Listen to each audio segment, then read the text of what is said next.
আগে একটা ভিডিওতে বলেছিলাম আমাদের দোতলায় টাইলসের কাজ চলছে, এখন সেটা মোটামুটি কমপ্লিট, অনেক কাজই এখনো বাকি আছে। তবে তার আগে একটু ছোট্ট করে তোমাদের সাথে শেয়ার করে নিই।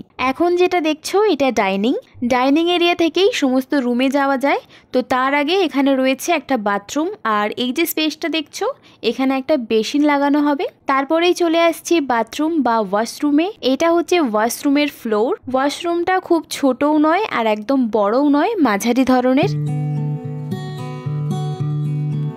তারপরেই চলে আসছি প্রথম বেডরুমে। বর্ষাকাল হওয়ার জন্য এখানে জামা কাপড় মেলা রয়েছে, যেটা খুব স্বাভাবিক। এই হচ্ছে আমাদের প্রথম বেডরুম, সাথে ব্যালকনি অ্যাটাচ রয়েছে। প্রত্যেকটা রুমের ফ্লোর একই কিন্তু ওয়াল আলাদা। প্রথম বেডরুম থেকে বেরিয়ে আবারও চলে এলাম ডাইনিং থেকে এবারে আমরা ঢুকবো সেকেন্ড বেডরুমে। তো এই হচ্ছে আমাদের সেকেন্ড বেডরুম। এই রুমের সাথেও একটা ছোট্ট করে ব্যালকনি অ্যাটাচ রয়েছে, আর দেখেই বুঝতে পারছো জানালাগুলো এখনো যথেষ্ট ইনকমপ্লিট রয়েছে, শুধুমাত্র গ্রিল বসেছে। এবার আমরা সোজা ডাইনিং থেকে চলে যাব কিচেন রুমে। এই হচ্ছে আমাদের কিচেনের ফ্লোর। বাথরুম আর কিচেনের ফ্লোর কিন্তু একই। প্রত্যেকটা রুমে ঢোকার জয়েন্ট এরিয়াগুলোতে টাইলস দিয়ে এরকম ডিজাইন করা হয়েছে, যেটা দেখতে ভীষণ সুন্দর লাগছে। আর এটা হচ্ছে আমাদের কিচেন।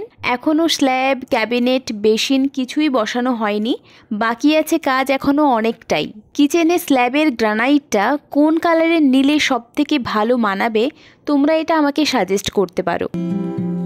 কিচেন থেকে বেরিয়ে ডাইনিংয়ে এলাম।